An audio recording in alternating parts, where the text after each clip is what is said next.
Perfect. Nailed it. Let's look at us all hiding our feet. I know. No free shows. Feet fetish friends. We know you. We know what you're doing. Alright, stopwatch, is that what you said? I ain't yucking anyone's yum. Welcome back to Professional Yappers Podcast, a podcast about fitness, friendship, feelings, and fun. And feet. Yesterday, when I was walking with Courtney, I was telling her like about our podcast. She's like, "So what do you guys talk about?" And I'm like, "Fitness, friendship," and then I'm like, what the fuck is the third F? I'm like, I always say fun, and so that's all I have in my head. it's feelings. That's like the biggest one we talk about. Yeah. Is feelings. Yeah. Ugh. I'm gonna be sweaty, but I'm wearing a t-shirt with no bra under this, so we're not taking Oh, yeah. it off. Yeah, we're back. We are back. Mm-hmm. I am not back, though. Barrett's having a week. I've been having, like, a month. I was looking back in my calendar, and I was like, when did I start feeling kind of down? Because I have bipolar, as you may or may not know, and so, like, I have to be kind of aware of when I'm tracking down versus up. For and sure. there are some things that can trigger, like, things going down, and one of them is, like, being on too much. Yeah. And I think I have been completely on since summer soiree. Yeah. I remember when the last time you kind of, like, had a moment, we talked about, like, you go, and then you crash, and it's like, how do you prevent the crash? Yeah. The burnout, yeah. Yeah, and that's what I wanted to talk about, because I had a really, I would say life-changing, but it was kind of life-changing conversation with my mentor, Chloe, shout out Chloe, about rest. She was like, you need to rest. I was like, yeah, I know I need to rest, but that word, like, means nothing to me. That's like saying, I don't know, like, you need to lemon. It's like, okay, wait, what? I don't know what you're saying. I don't know how to do that. You're going to need to explain that to me. And she was like, what is your definition of rest? I was like, well, like going on a walk without a podcast, or meditating, or journaling, or she's like, no. Yeah, because those are all things that you know you need to do. It's almost like a check. Yeah. And she was like, you aren't losing anything from the time that you spend not doing anything. You're gaining, like, you're refilling your tank.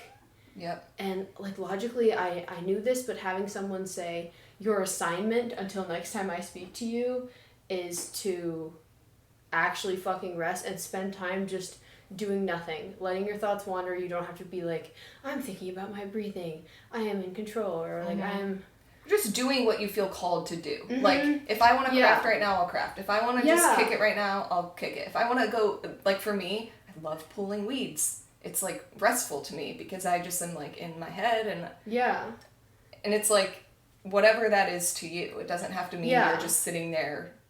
Yeah, I mean, if you don't want it to. has been, it has been definitely some activities like art journaling. I love to do that, but I've found myself this week just giving myself permission to sit, and I'm like, I'm not behind.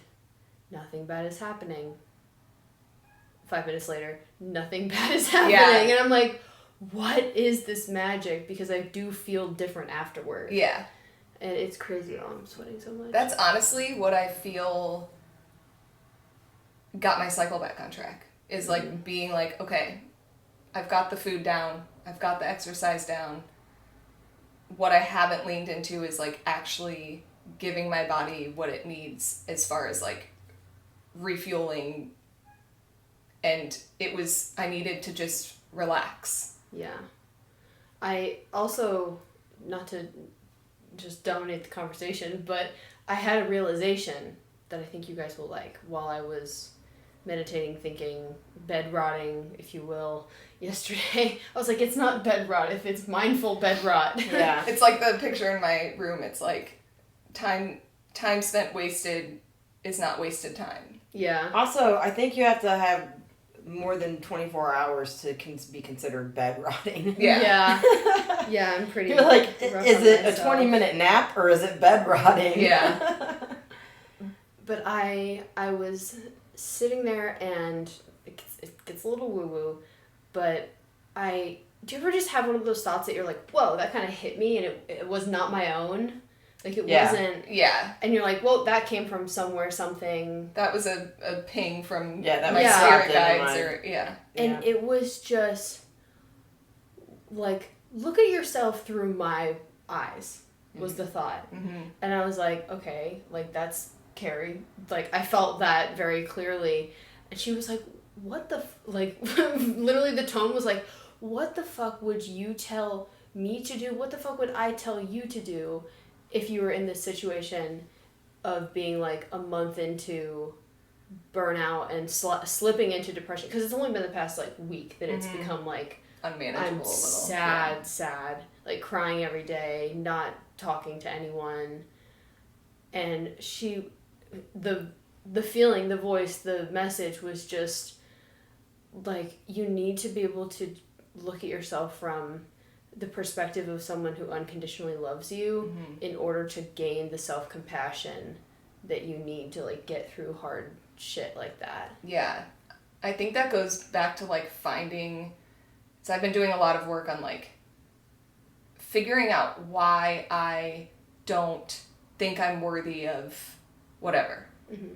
And I think that a lot of it is like, things that maybe I'm grew up thinking and now I'm trying to like break that. But I can look at you guys and be like, they're killing it. They deserve the fucking world. They should not even like question whether they're doing a good job. But then when it comes to yourself, it's like you don't give yourself that same grace. Mm-hmm. I had a caseworker one time that was like, you're very nurturing and maternal with everyone else, but you don't offer yourself that same nurturing, maternal, like treat yourself the way you would treat the other people as compassionate and understanding. And like, I have a tendency to let people be where they are and just be okay with it, but not me. Yeah. Well, and we're always in this rush to like get to wherever it is we feel like we need to get to. And that's something that, like that feeling when I get kind of sad or just like anxious, it's that feeling of like, fuck, I'm behind, like I need to, there's all these things, and it's like, no, like this, you are always going to be working towards something, and you just have to figure out how to be present and content in whatever you are in that moment, because you're always going to want more. It's never, you're never going to like reach that point where, I mean, of course, like there are things that will get you, like help you feel more comfortable, but ultimately you're always going to strive for something. So if you're like, what am I not doing right now? Then you're just not being present.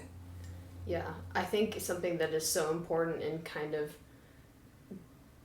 combating that mindset of like, okay, done, next thing, done, next thing, is keeping a log of like what you have done.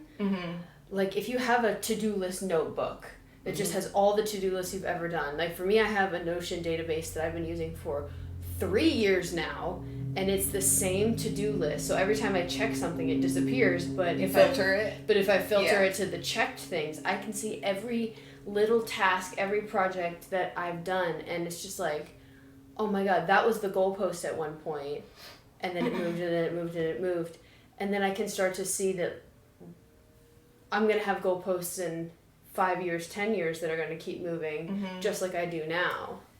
That's Sorry, can you finish here? Oh, I was just gonna say I tell my clients to keep an evidence log, is what I call it, of just writing down one thing they did that day that they said that they were gonna do, and so far the response to that prompt has been like, oh my god, I didn't even realize like that I could follow through on this one thing until I looked back and saw that there's 4 days in a row of it, and I feel so proud of 4 days. Think of how proud I'll feel in 4 weeks. And I think it's important to not, like, pick one. It doesn't have to be 20 things, and if you don't get all those things done. Courtney and I were talking yesterday about, she is kind of how I used to be with like journaling and meditation and just like that nervous system work, where she's like, I know that it might help, but I haven't seen it work, and so I don't do it. And I'm like, you know what? I used to be that way, and what I think the mistake people make is they think that it's going to be this, like, I do it once and it's going to change me. And I'm like, what helps me is to look at it like almost your workout routine. It's like, okay, me working out one day is not going to change my body. But if I do it every day for 20 minutes or 5 days a week for 20 minutes, that consistency is going to ultimately like make changes. And I think that breath work, meditation is the same way, where it's like, you have to just trust that it's going to help you, even if you don't see results right away. Like, and it will. And then Dave last night was like, I had like an out-of-body experience the other day meditating. And I used to always like hear that people would have these moments, and like I knew that they existed, but I never had one. And he's like, and now that I have had that, it's like showing me that all the work that I've put in and the consistency is paying off. And I think that that's with everything in life, like small consistency. It doesn't have to be huge. Yeah. Meditation is, I swear, yesterday having that moment, I just realized how much more I need to do of it, because I know you both are like in it as a practice, and I talk a good game about all that kind of stuff, and I journal like very consistently, but I don't like sit with my thoughts. Yeah. Because that, and just go, okay, so what's the root of that? Okay, how is that affecting? Like, another thing I was going into in my meditation was, why do I always assume the negative outcome? Yeah. Like, why do I get a text and just assume someone's mad at me? Mm-hmm. Why do I make a post and assume it's gonna flop? Yeah. Like, when there's so much evidence that, how many times have someone sent me a text that they're just like, hey, by the way, I'm super mad at you? Like, that doesn't happen. It's usually your perception of it being totally different than what, and I do the same thing, where it's like a situation could be one way, and I take it and I'm like, what the fuck? And then it's like not even close to what that is. But why do I always assume the worst? And I need to kind of build up my own evidence bank log of like, see, no, they weren't mad at you, so next time don't assume that. Yeah. People, as a natural defense mechanism, focus on the negative. Like, people will always, it's always, you get 500 comments and 499 of them are good, but one of them is bad, and your whole day is ruined because of the one bad one, but not because of the 499 good ones. Are you having a good day? But that's where the consistency comes in of like, okay, my mind is focusing on this negative thing. So if I can, like, when that happens, be like, okay, let's just find a positive thing to focus on instead. Yeah. Like, let's just replace it. I think that that's how you, over time, get out of that negative loop, by, like, just slowly bringing in those positive thoughts and training your brain. Like, no, we're not going to, like, do this. Mm-hmm. We're going to do this instead. Yeah. But it's hard to do. Yeah, it kind of, like, a little bit reminds me of what I wanted to talk about today, was just like when you're like, oh, I would do the thing, but ... like, all of these things are getting in my way, or I don't have the time, I don't have the money, I don't have the whatever. Yeah. You know what I mean? Whatever your reason for not having the life that you want to live is, it's part of this, like, I'm a victim of my own life thing. Mm-hmm. If you wanted it bad enough, you would find a way to make it happen. No matter the circumstances. Here's the thing that you need to understand, though, is that in order for you to live that life that you want to live, You have to leave the comfort of where you are now and become a completely different person to get over there, because that person doesn't have this mess. Yeah. So you have to walk away from this mess, put it down, not your problem anymore. It's not coming with me over here. Over here, I'm the kind of person who shows up for myself so that I can have this life that I want to live. And going back to that, just consistency, like, I'm the kind of person that is doing this now. Yeah. And I always think of it with when I was addicted to drugs. Mm-hmm. I would fucking find a way every day to get a drug. Yeah. I had no drugs. money. Yeah. I had, like, I was like, and obviously it was awful. I hated it. Like, this is the negative side of what we can do, like, you know, willpower can do. But what I take from that as a positive is, like, I fucking made that happen despite having no idea how I was going to make it happen. And you can do that. That's a crazy for something that's not drugs. Yeah. So I think about that. I'm like, if I made that happen in that state, like, I can sure as hell make my dream happen when I'm, like, mostly thriving, you know? So it's just like, we 100% are capable, and we need to stop being like, well, I don't have this. Because I think what it comes down to is, like, what are you afraid of? Mm-hmm. What are you afraid of happening here? That, it, like, if you go for it, what's this outcome that you... And I don't know. I always am like, I'm not afraid of anything. Like, I just want it to happen. You don't even realize that what's stopping you is that you don't believe that you're worthy of having the thing that 100%, you want. Yeah. But you don't even realize that that's what's stopping you from getting it, because you haven't come to the terms of everything that's not going right for you in your life. And like, another example would be, like, when I met you guys and how I used to be in my life, I needed people to know every detail. Like, I had a horrible childhood, and here's every detail, and you need to know in order to understand me. Right. But I'm at a place now where I'm like, no, people don't need to know the details. They don't. You can just say, look, I had a rough childhood, but as a result of that, I've learned that you can't really trust people's words, that you have to read energy, and you have to understand what people's motivation is behind the words. And it's given me maybe a sixth sense perception around energy and people. Yeah. That's the more important thing that I gained than you needing to understand where I'm coming from by me giving you this victim story, you know? Like, you gotta stop telling the story if you want to have a different life. Because then you're just, like, story. Enabling that narrative of, like, this is, my life is just reminding yourself of why you're allowed to be the victim. Right. Which is, like, cool. You can sit there, and nobody's saying that the things that happened to you weren't bad, didn't happen, whatever, in your life. Nobody makes it to adulthood with unscathed. A perfect life. Yeah. Bad things are going to happen. And nobody's saying that those bad things didn't make you feel hurt, didn't make you feel abandoned, didn't make you feel lonely, whatever. You had all of those things.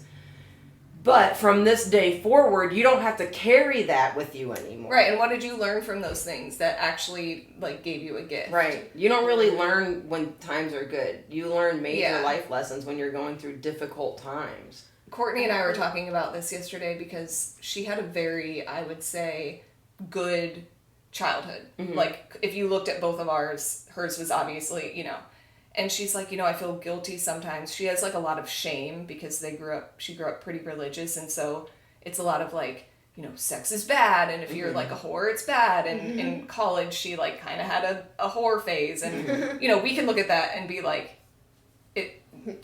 like, that happens. You were sexually repressed. That's exactly what happens when the rubber band snaps right. back. But it's like this shame, like, sits with her, and she gets almost like OCD behavior around it because she's like, well, because I did that, something bad's gonna happen. And it's like, no matter how you grew up, you are gonna have something. And I think that people think, like, well, I had a good childhood, so I don't have the right to, like, have these issues. And it's like, everyone has these issues, because this issue could be stemming from something someone said in an English class that made you feel, like, dumb, that then you're, like, carrying with you your whole life, and then your brain is like, we're dumb, and then you just find, like, confirmation of that, and then you just think you're dumb your whole life, and it's like, well, no, you have to, like, break that and be like, no, I'm dumb because I'm saying I'm dumb. Mm-hmm. I'm not actually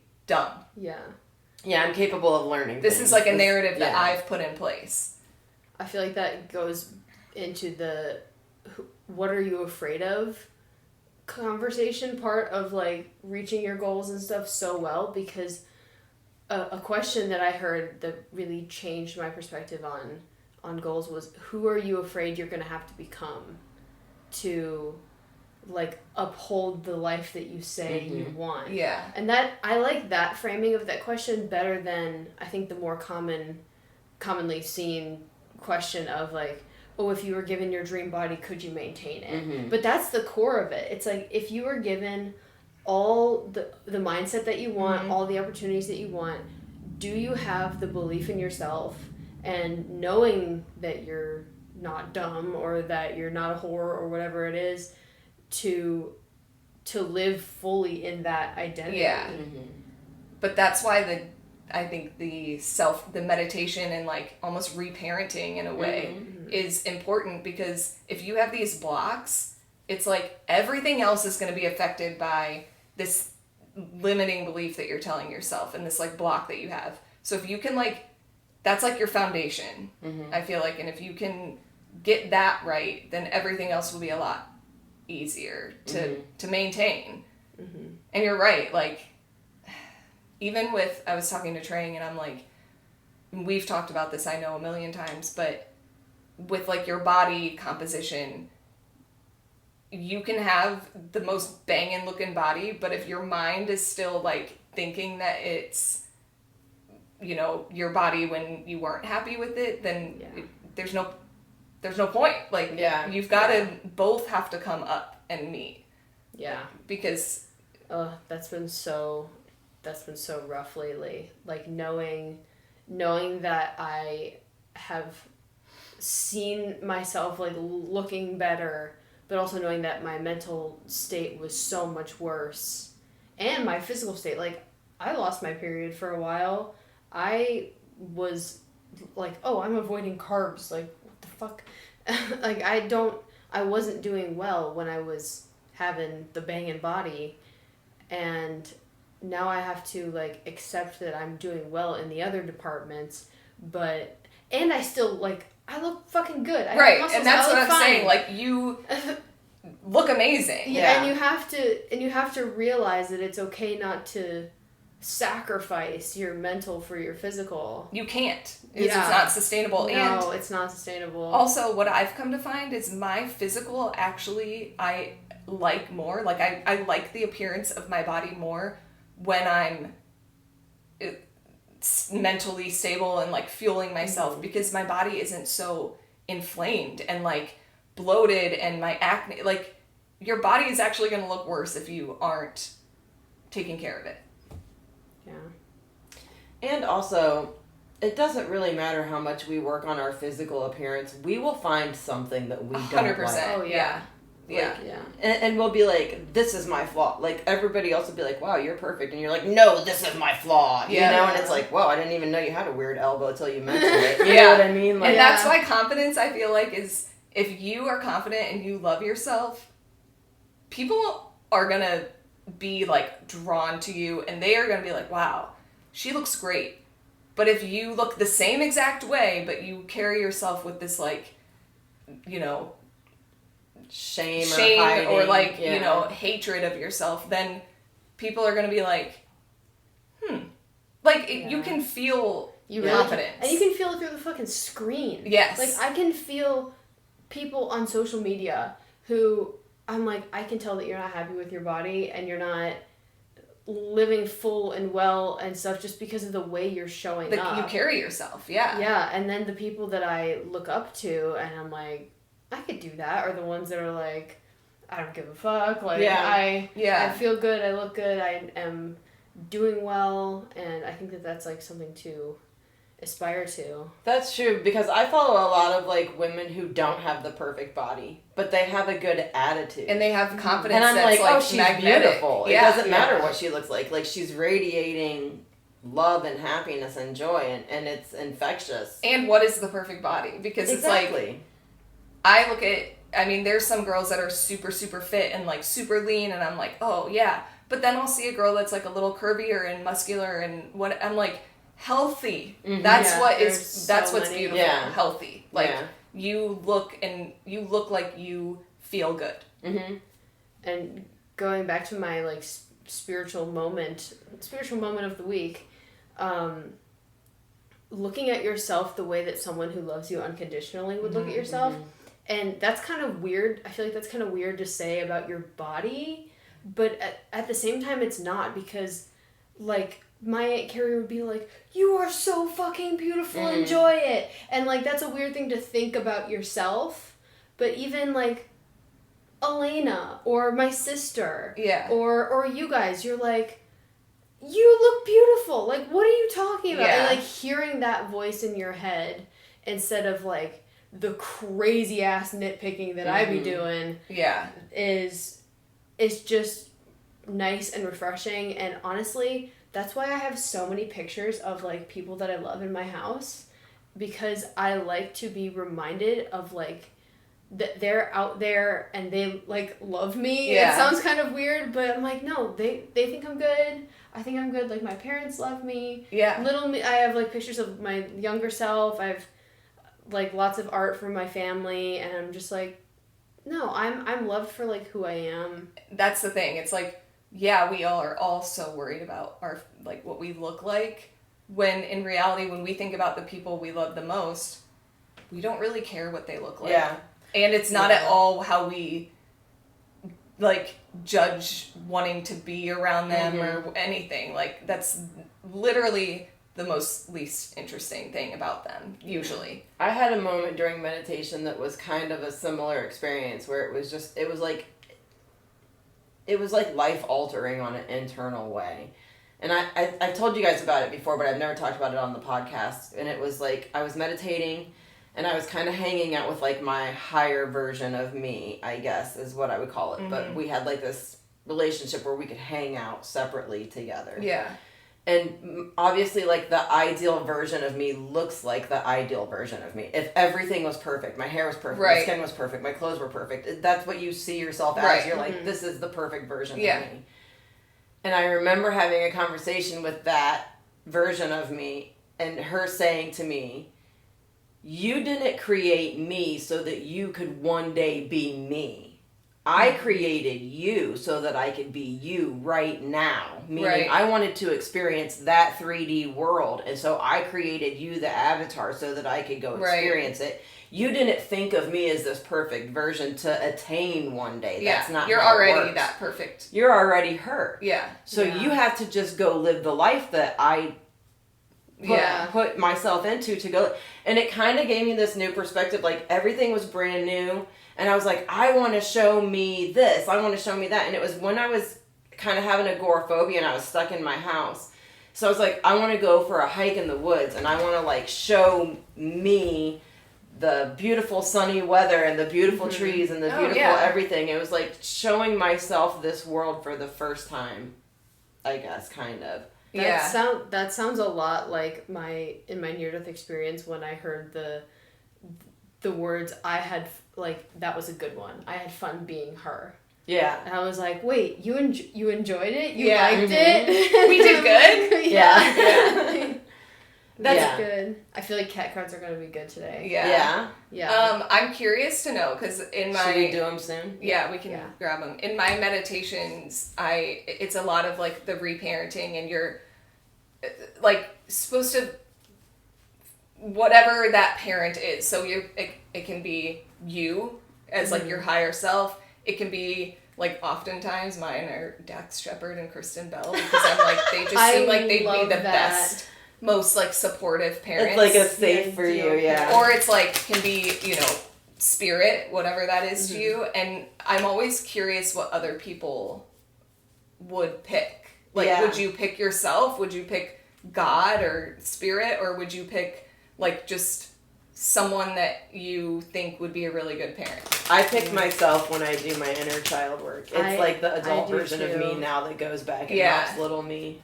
I kind of feel like I've been leaning towards that, because when I pick, like, actual people, it's sometimes hard for me to not be like, well, people are imperfect. So, like, but then I'm like, no, don't stop. And then I, get a little out of my state. But it's just, I think it's interesting how we all meditate and, like, do it a little bit differently. Mm-hmm. I think of future me talking to present me and, like, not that far in the future me. It's very much like a 5-10 years from now version of me, and I'm like I'm like almost in my meditations the higher self is like, silly girl, like, it's all gonna work out. Yeah, like, why are you even stressing? If I could tell you 5 years, if you would have told me in 2021 what my life was gonna be like now, I would have been like, what? If you would have told me 2 years ago, 1 year ago. And so I'm always feeling that same feeling of just future self being like, it is going to be so more than okay. Because guess what? The evidence log says that it has always been so more than okay. And I think that that's a good, because I can kind of picture myself in 5 years. Like, I look a little older, and that's about it, but I'm like wearing the same kind of thing, and I don't know. Yeah. I like that visual. I think it's oh gosh, I just lost my train of thought. That's okay, it'll come back to me. Yeah. Alright, 1, 2, 3. Oh, okay. I like this, and this is very fitting for today, and I think I know did you get happy? I got community facing in protection mode, I already feel like I know. I struggle to accept help, receive help. Or like, I know. Sorry. And even like when Trang this morning when we were talking, and she's like, well, let me know how much I can pay you. And like, she's like, dude, I've been telling people, and like, I know so many people around this town, you should lean into it.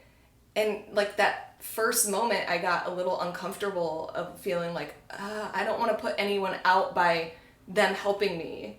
And then I have to remind myself, like, no, I'm helping. This is what community is. Yeah, there's a mutual benefit. I want to help you, you want to help me. Because I truly, when I can help someone, I want to. Like, I will make the text message, like, reach out if I... You have to practice receiving. Yeah, but instead of just giving. It's so weird that I love giving, but I feel uncomfortable receiving because I feel like I'm putting that person out. But I don't feel put out by giving. Right. Yeah. So it's like... And it is the divine feminine to receive, to be the energy of receiving. So you definitely need to... Yeah, soften. Your divine feminine. Okay. Go ahead. I got an interesting one. Ooh, I got that one last week. At first I was like, oh no, fork in the road. But then I kind of knew, but then I was like, protection, I feel like I need to read it. Yeah. Let me read this. Indecision is extremely frustrating and will lead to anxiety, loss, and confusion. At this juncture, you can't remain in a place without losing your way altogether. Avoid the tendency to let others choose for you, which amounts to a subtle refusal to take responsibility. Don't give your power away, not even to this oracle. By not making a choice, you are making a choice for which you must be accountable. If that choice leads to an undesirable circumstance, take heart. Spirit never tires of giving you second chances. You can always start again once you've learned this valuable lesson. I've been thinking a lot about where I want to go with my social media stuff, and I'm at like literally, I was gonna say at like a point right now, because I am like 500 followers away from 10K. I can taste it. Yeah. And I have been telling Maria, when I hit that, I don't give a fuck anymore. Yeah. I'm posting whatever I want, and because I've been like, post the growth, track the stats, do the thing, and I'm like, no, they are getting whatever I want to give them, but then part of me is like, no, you should keep pushing it. Yeah. And I'm like, no, I just want to play now, because the number doesn't matter. I hit the stupid goal. Yeah. Like, let's just have fun. See, I'm at the, like, I'm nowhere close to that, but you're in the push and grow. But you know phase. What? I'm having that same struggle where I'm like, I'm really, the work I'm doing right now is like feeling okay being seen and truly just like in whatever way that I want to be seen. Like not feeling like I'm performing. Yeah.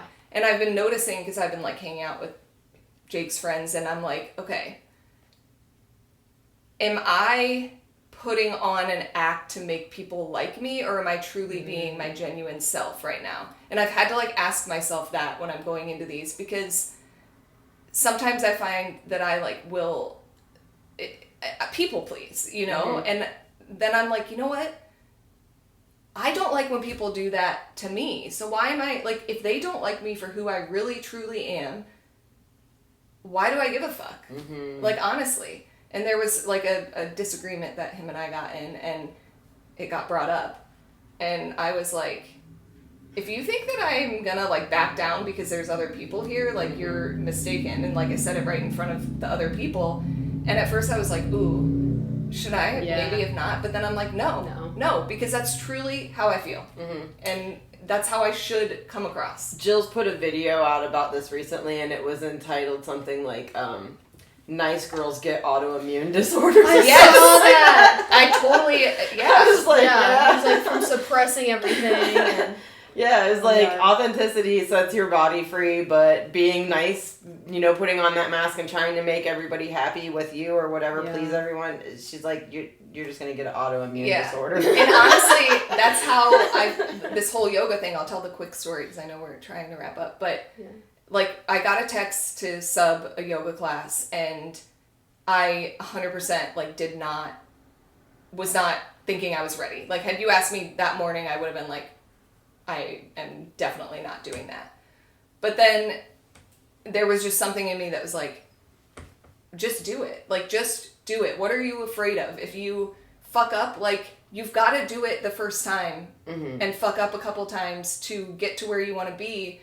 And if people are like, oh, she sucked, then I don't really want them coming to my classes anyways. And if they are like, wow, you like put yourself out there, and of course you have things to work on, but you did a good job, then like that's all I can ask for. And I think we are always worried about, like, we know what we want. We know the person we want to be. We know what we need to do to get there.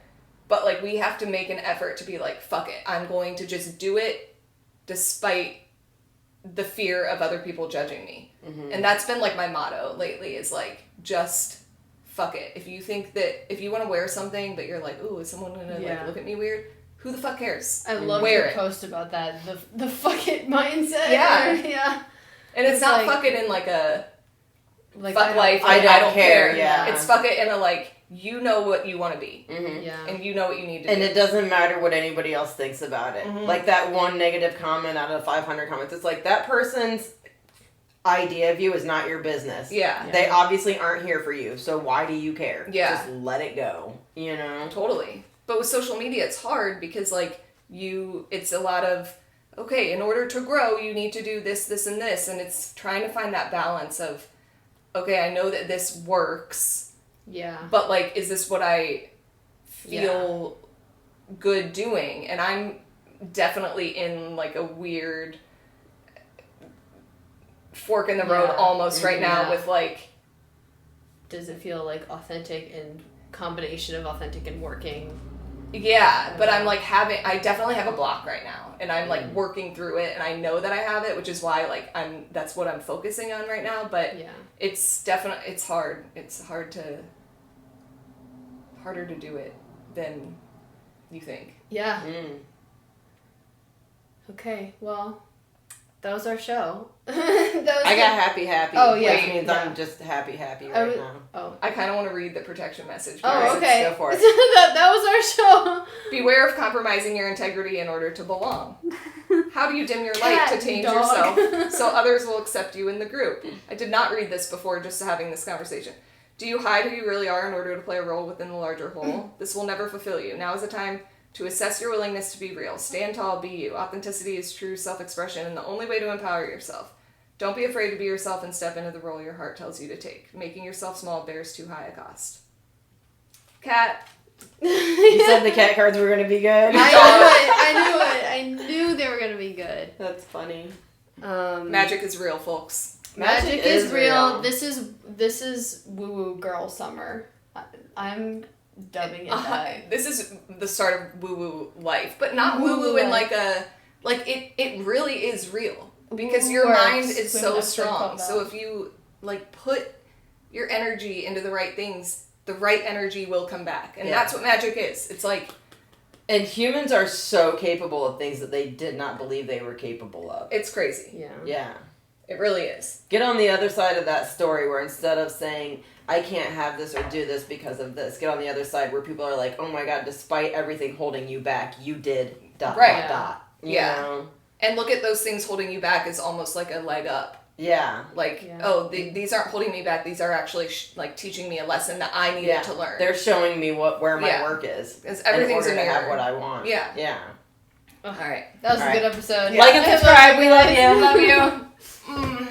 Oh, they got a dirty foot.